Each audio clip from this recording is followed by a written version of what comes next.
Welcome to Dependable Flame, where we explore vintage petrol lighters, ashtrays, tobacconiana, and other useful mechanisms.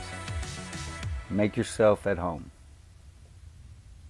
Today we are going to check back in on our little experiment with these clipper flints that were sent to us from our buddy Robert Hollingsworth.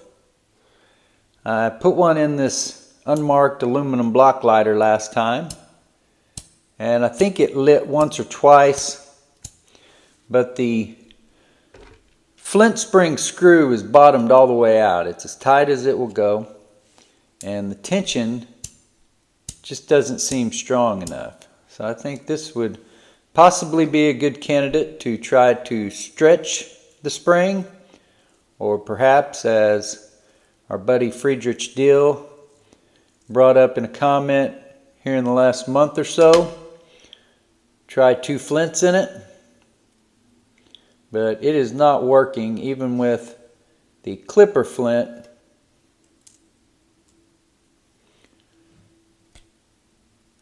With that spring and everything being in the current state that it is. So this lighter will go ahead and put aside and leave that experiment for a different day.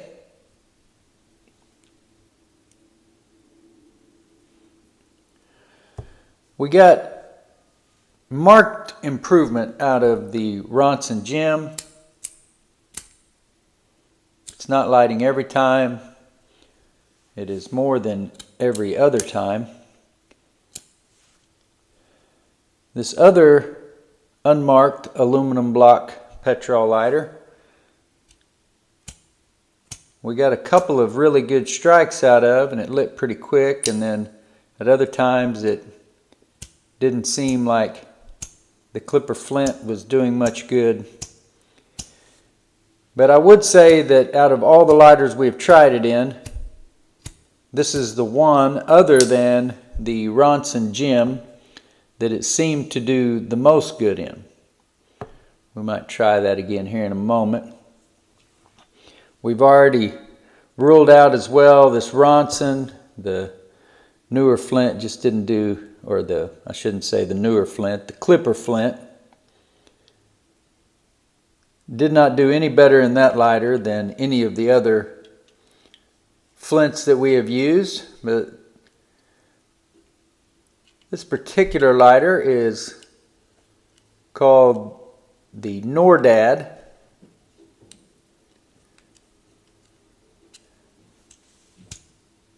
And we get good spark out of it. Not necessarily an overwhelming shower of sparks, but it does spark.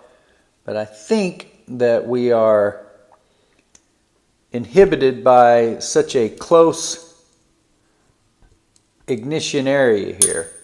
It's just too easy for these fuel vapors to basically take up all the space in here around this wick and choke out the oxygen and not allow ignition.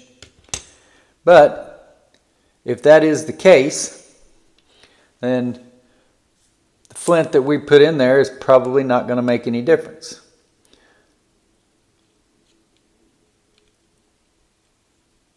But we will pull this flint out just to give it a shot. We might as well do our due diligence.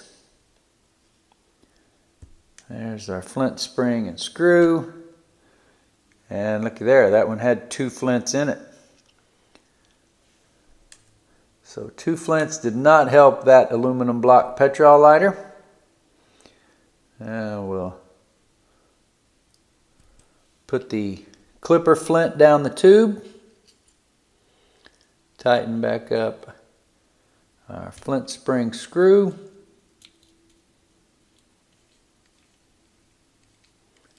Doesn't even feel like it's making contact yet. Ever so slightly. So now we'll go ahead and tighten that down.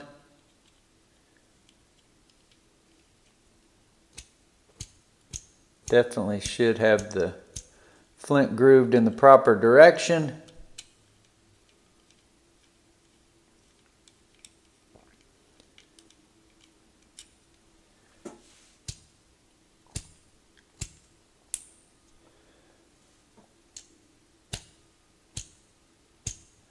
That seemed pretty tight. See what happens if we tighten it on down. That is as tight as it will go. And we can still spin it, so.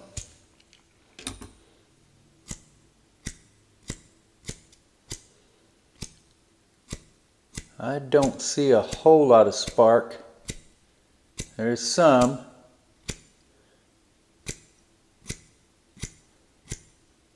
But again, not a tremendous shower of sparks coming through there. And this lighter is fueled up. Now the Ronson Gem isn't going to light at all. We'll jump this just to show you that is fueled up.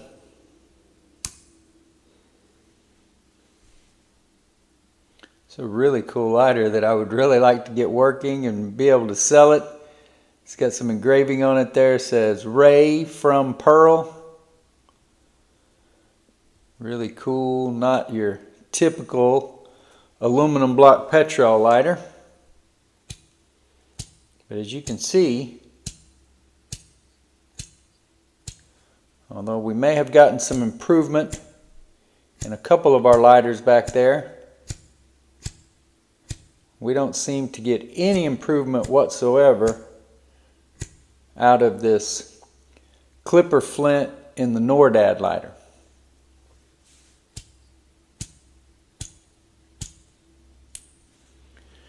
Now we are putting fuel in all these and giving them these quick trials, but I'm going to continue to experiment with these clipper flints because I do think that there is a possibility that there is something integral to any particular lighter that may make them prefer one particular flint over any of the others.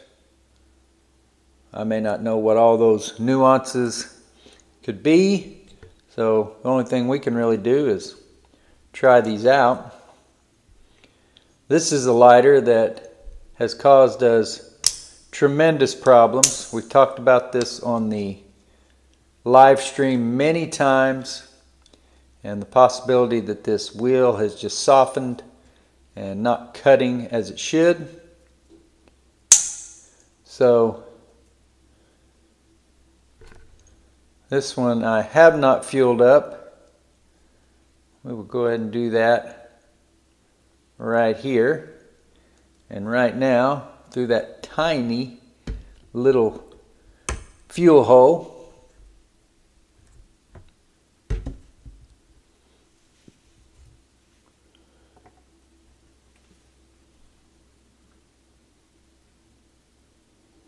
Try not to overfill it, at least severely. Pretty much a done deal that I'm going to overfill it. There we go. Got just a little bit standing in there, so we'll shake that off the camera. Replace our fuel screw.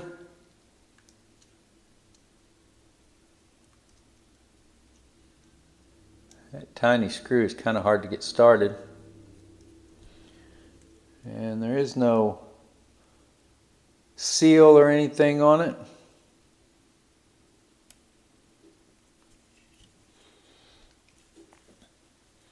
Wipe this off of the excess fuel.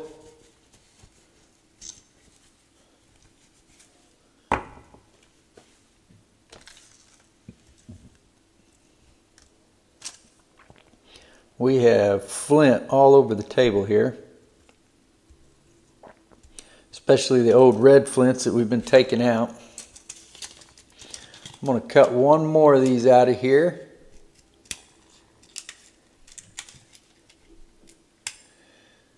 And I mentioned in the first video that I have used these clipper flints before. It's just been a good while since I've used them. And I can't really remember. I don't remember being frustrated with them, so they must have worked okay for me. But But at the time, I believe I was just using them in lieu of Zippo or whatever. I wasn't trying to use them in tough lighters or anything like that, lighters that appeared as though the flints that I was using in them weren't working. So we will tighten that down here. And I believe it'll have to go way in there before we actually get tension enough to groove that flint. Well, it appears as though it's making connection with it anyway. So now we will tighten that down. That is all the way tight there.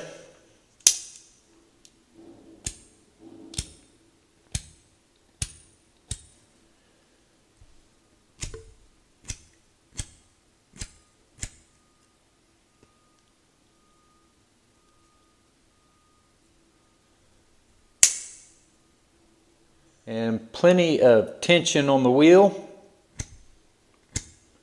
See that throw a spark just then, but it is not throwing a spark every time. Makes me wonder. I don't think so. I thought maybe the file wheel was in there backward. But that is just a pin that holds it in. And it doesn't appear anyway to feel like it is sharper on one side than the other. So I don't know, maybe this is just a bad design of a file wheel. Hard to say. We do have spark there, but nowhere near enough to ignite this lighter. And if you guys have been around for any period of time, you'll recognize this one. We have struck this one possibly hundreds of times on camera between different videos and live streams. And I don't know if this lighter has ever ignited as it was intended. So we got a little bit of a mixed bag here. We definitely have a few over here that do not seem to like the clipper flints any better. We've got some others over here, a couple maybe of dubious results, but a Ronson gem that it definitely helped the function of. And that's one thing that I had always appreciated about the Dunhill Blue flints, is if you had a Ronson lighter that just was a little bit off, the Dunhill Blues seemed to make enough difference to make them a usable, functional lighter. Until next time.